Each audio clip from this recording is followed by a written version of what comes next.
Inside every large company, there is a silent machine running beneath the meetings, the dashboards, and the performance reviews. Most employees never see it. Most managers barely understand it. Yet this machine predicts who will thrive, who will stall, and who will quietly fail long before the failure appears on any metric. The unsettling truth is that the signals of collapse begin months or even years earlier in patterns so small and so consistent that they feel almost invisible. The bold fact that anchors everything is that behavioral science has shown repeatedly that failure at scale is not random. It is predictable, measurable, and rooted in psychological patterns that unfold long before the final performance drop. Once you see these patterns, you cannot unsee them, and there is one insight we will reach later that will change how you understand failing employees forever.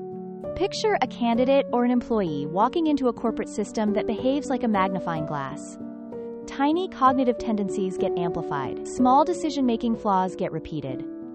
The early aha moment arrives when you realize big companies do not evaluate talent by reading your intentions. They evaluate the structure of your behavior. They map how you approach uncertainty. They measure your predictability under pressure. They look for the consistency of your reasoning rather than the drama of your personality. This is the first major shift. Failure is rarely caused by dramatic events. It is caused by repeated micro-behaviors that erode trust, clarity, or execution until the system collapses around the person. The story sharpens when you understand the first behavioral signal large organizations use. They watch for the gap between stated confidence and demonstrated reasoning. People who fail in big companies almost always display inflated certainty with shallow logic. They answer quickly but think slowly. They rely on charisma instead of clarity. This creates the first shorts-ready hook. Confidence without thought is the earliest sign of collapse. That line alone could stand on its own because it captures the core warning signal that behavioral science sees again and again. The tension rises when you look at how companies measure adaptability. Big organizations do not ask whether someone is flexible. They examine how quickly someone updates their mental map after new information appears. People destined for failure cling to outdated assumptions. They defend their first interpretation even after the environment changes. They anchor hard and adapt slowly. This is not a personality quirk. It is a cognitive liability. The micro-reset in the story is realizing that failure is not about the mistake.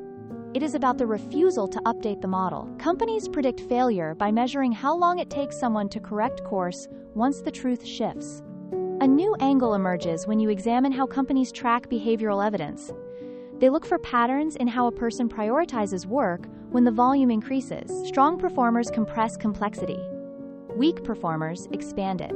A failing employee adds friction with every decision. They escalate minor issues, overcomplicate simple tasks, and distribute responsibility instead of absorbing it. This is where another short style line hits. Complexity is the refuge of the underprepared. When someone creates more motion than progress, the system marks them as unstable in ways the employee never sees. The psychological tension deepens when you study communication clarity. Companies measure not how much you communicate, but how well you denoise information for others. People headed toward failure create ambiguity, not because they intend to, but because their internal reasoning is chaotic. Their communication reflects the structure of their thinking. The signal is subtle. Their messages require interpretation. Their updates lack hierarchy. Their decisions seem spoken aloud rather than reasoned through. Behavioral science maps this instantly. Chaotic communication comes from chaotic cognition. It is not a messaging problem, it is a thinking problem. Everything turns when we reach the hidden engine moment. Big companies do not predict failure by looking at traits. They predict failure by tracking cognitive friction. That is the insight that reframes the entire story. Cognitive friction is the repeated gap between how well a person believes they are performing and how well their behavior actually supports the system around them. When the gap widens, failure becomes inevitable. The company is not predicting a collapse. It is watching one play out in slow motion. Another perspective emerges when you consider decision velocity. People who thrive make clear choices under incomplete information. People who fail oscillate. They wait for perfect clarity. They over-research low leverage points. They create loops instead of outcomes. Behavioral science sees this as paralysis masked as diligence. The delay becomes the downfall. Not because time is wasted, but because indecision signals that the person cannot navigate ambiguity, which is the real job in any large system. As the final pattern takes shape, the narrative sharpens to a single mental model. Failure is not an event. Failure is a trajectory. Big companies use behavioral science to map the slope of that trajectory long before the drop becomes obvious. They evaluate adaptability, reasoning quality, signal clarity, and behavioral evidence under pressure.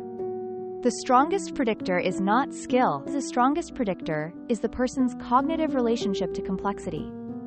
When that relationship breaks, everything downstream breaks with it. If you found this valuable, consider liking and sharing the video, and subscribing to the channel to support it. The real measure of success is how well a person's thinking scales when the system stops protecting them.